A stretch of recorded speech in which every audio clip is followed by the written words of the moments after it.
Alors bonjour à tous. Aujourd'hui, on va voir plus particulièrement la méthodologie de l'agrégation. On va commencer par énoncer quelques points clés en termes de méthodologie en introduction, puis ensuite on va aller sur des points clés concernant la discussion et sur la démonstration, donc en deuxième partie de devoir. Pour commencer sur les points clés de l'introduction en termes méthodologiques, on va commencer par l'accroche. L'idée en accroche, ça peut être de sélectionner directement une citation qui peut être en lien au sujet, ou alors on peut partir de données scientifiques, ou alors de données qui concernent plutôt le baromètre des activités ou des enjeux de santé, des données en tout cas plutôt professionnelles ou scientifiques. L'idée, c'est d'aller directement sur un enjeu qui vient cerner plus précisément donc la problématique du sujet. Ça peut être des enjeux de santé, d'apprentissage, des enjeux scolaires, de vivre ensemble.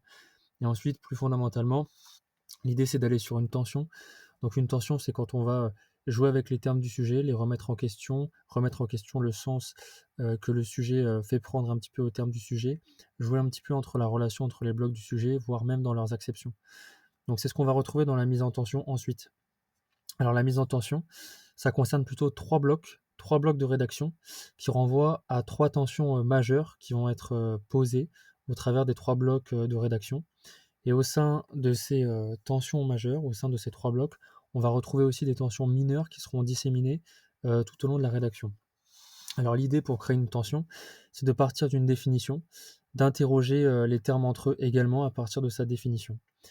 Ensuite, on va aller sur des déclinaisons, donc pour peut-être remettre en question le premier sens qui était posé donc par rapport à un terme, et voir si avec cette déclinaison, eh bien, ce qu'on affirmait auparavant pouvait toujours se tenir, ou est-ce que le sujet ne peut-il pas se contredire aussi, ou avoir des inflexions à partir des déclinaisons dont on parlait.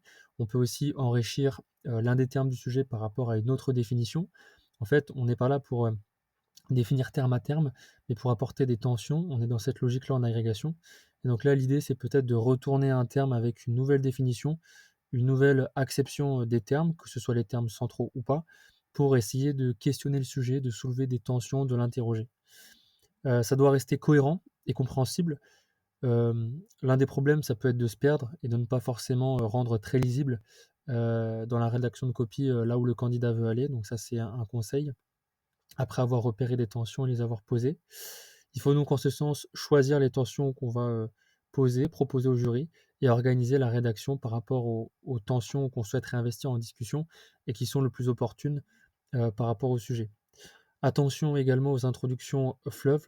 L'enjeu, c'est quand même d'aller à l'essentiel en introduction.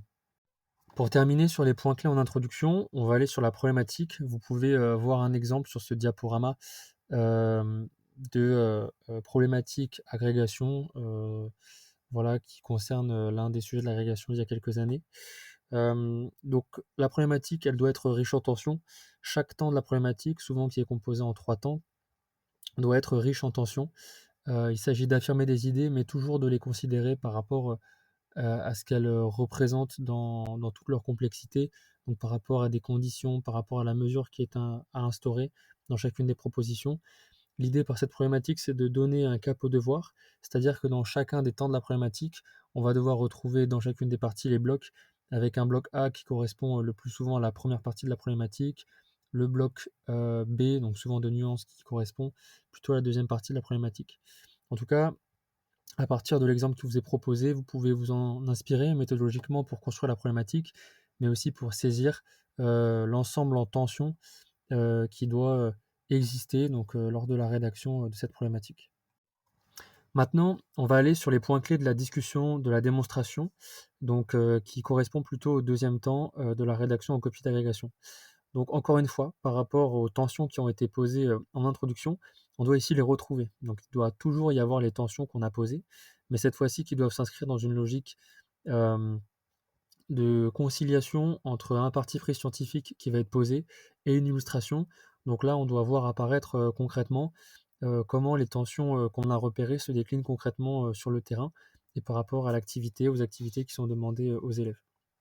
Donc la logique de tension, les tensions doivent être réinvesties et l'idée, ça va être de faire apparaître un parti pris clairement. Donc pour ça, je vous propose une manière pour essayer d'argumenter à l'échelle d'un bloc, donc une organisation plutôt précise. L'idée, ça va être de commencer à affirmer une idée, donc une idée qui est en lien au sujet, qui est une tension, mais qui, s'inspire, en tout cas qui se base sur un parti pris, théorique scientifique. Il s'agit donc d'expliciter cette idée à partir de la science et de théories, par exemple de la motivation, théorie de l'apprentissage moteur également. Le champ, des, connaissances scientifiques à l'agrégation est assez vaste. En tout cas, l'enjeu aussi, c'est toujours de faire le lien avec, le sujet et ses tensions. On va étayer toujours par rapport, au sujet, avec, cette volonté de créer de la discussion.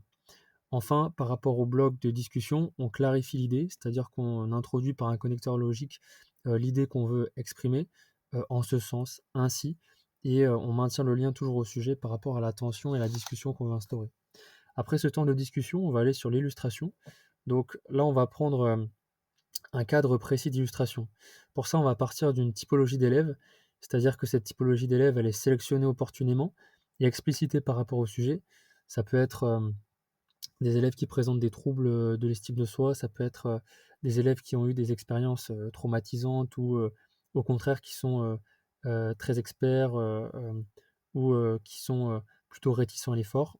Ça dépend totalement, de ce que le sujet, appelle, pour la réponse et de ce que le candidat, veut sélectionner. Il faut aussi parler du cadre en termes de séquence d'apprentissage. Est-ce que, on se positionne donc à l'échelle d'une séquence? Est-ce qu'on se positionne à l'échelle du début de séquence, la fin, en évaluation, en situation d'apprentissage au sein de la séquence? Est-ce qu'on raisonne à l'échelle d'un parcours interdisciplinaire ou du parcours de formation?